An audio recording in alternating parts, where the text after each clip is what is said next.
Okay, in this video, I'll be doing a crash course on trigonometric integrals. Namely, we're going to do sines and cosines in this video. Okay? So, there's basically two types of problems when the integral has sines and cosines, okay?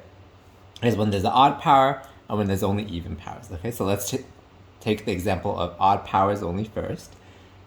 And then we'll move on to more advanced ones with odd powers. They're not that advanced, but they're more involved. That's the word I'm looking for.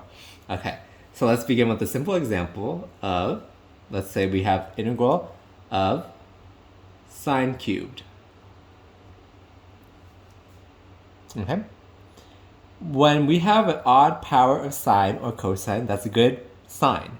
Not a pun. It was not intended. When there's an odd power, we save one factor. So we can rewrite this as sine squared. Let me use a different color to show that we saved a factor. Sine theta d theta, okay? Hopefully that's visible on camera. Sine squared times another sine, that's sine cubed. We want to do this because sine squared, we can use identity. Let me use a different color again.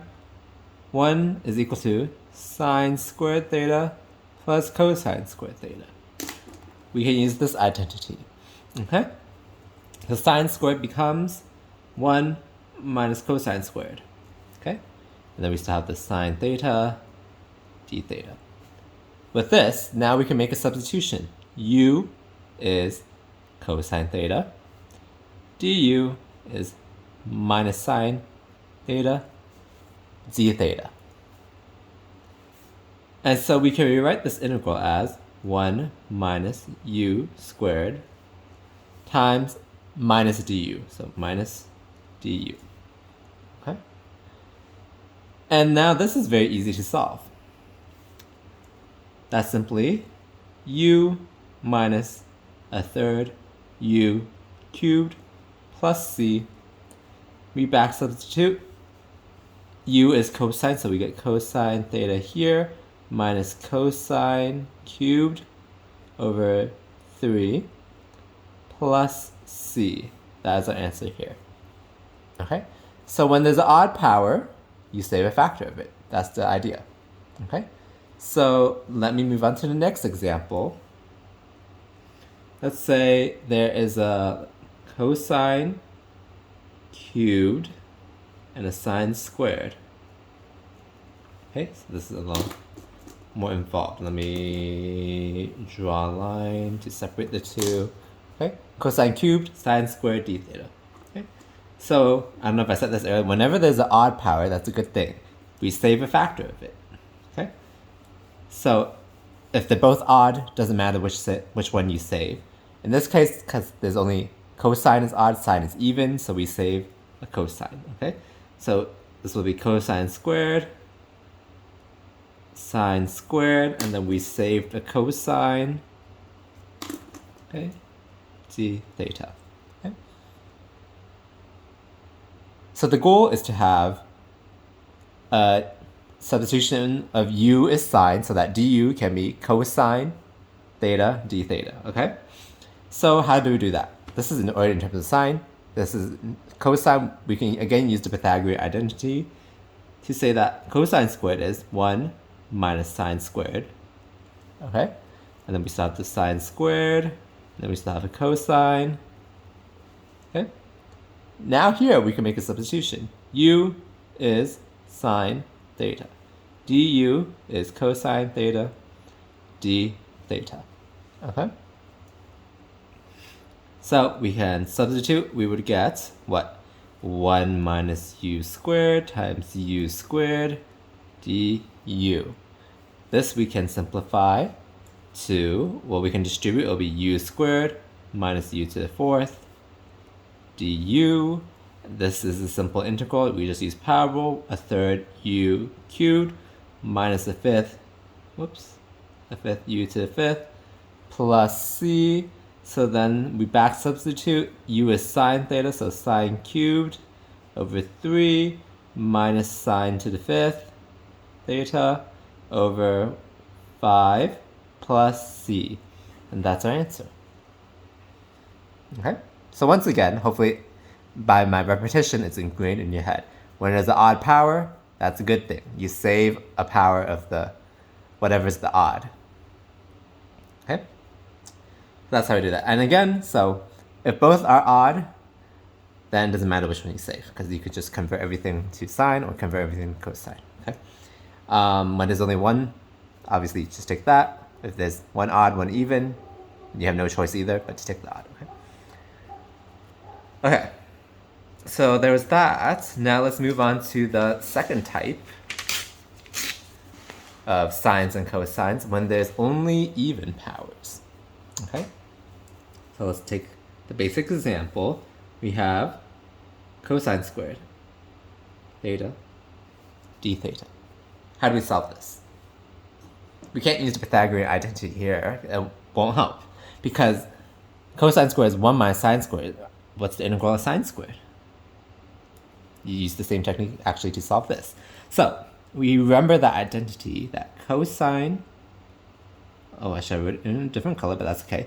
Cosine squared theta is half 1 plus cosine 2 theta. Okay? And then sine squared theta is very similar, just half 1 minus cosine 2 theta. Okay? These are called the half angle formulas sometimes. Okay? If you forget which one's a plus or minus, there's an easy way to check. Just plug in theta as 0. When theta is 0, cosine of 0 is 1. You square that, that's still 1. You plug in 1 there.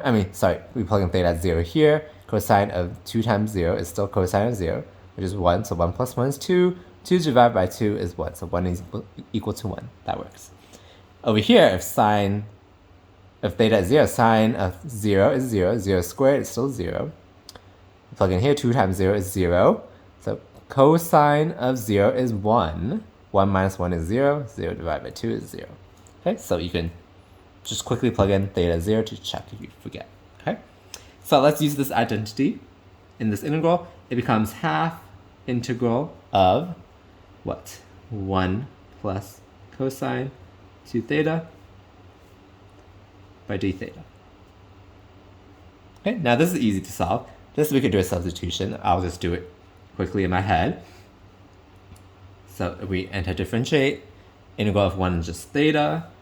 Integral of cosine would be minus half sine, actually plus half sine of 2 theta. Right? If we differentiate, we get cosine 2 theta times 2 by the chain rule. The 2 would cancel with the half. Yes. Okay? Plus c. And we have to back substitute. Actually, no, we don't have to back substitute. We didn't do a substitution. We can leave it like this. Okay? I got caught off guard by the sine 2 theta. There is another identity that we use sometimes when it's sine 2 theta. But since the integral was originally in terms of theta, this is fine. Okay? Now, what if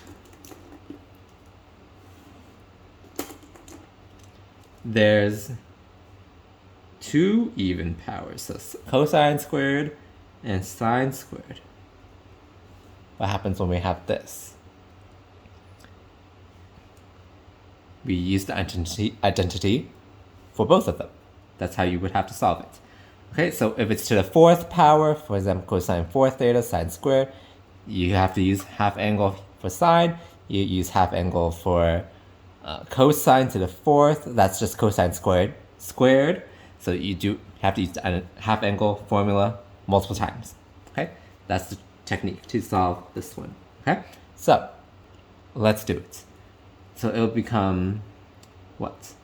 That'll be half times 1 plus cosine 2 theta times half 1 minus cosine of 2 theta all by d theta. Okay, this half and this half will become a 4th. Let's pull it out. Okay, And then we can FOIL this out. That'll be 1 minus cosine 2 theta plus cosine 2 theta.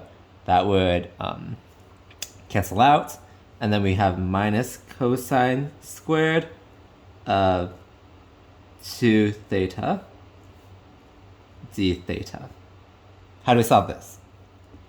Well, we could change this to, by the Pythagorean identity, this is sine squared of 2 theta d theta. Okay, 1 minus cosine squared is sine squared. So 1 minus cosine squared of 2 theta is just sine squared of 2 theta. Okay, we can do that. And then this is just like this problem up here. You could just directly use the half angle formula here too, but I feel like this would be easier. Or it'll be more clean, I should say. Half angle formula here, that's just, now this becomes an eighth integral of 1 minus cosine of 2 times 2 theta. So that's 4 theta d theta. Okay, now this we know how to integrate. Integral of 1 is just theta minus a fourth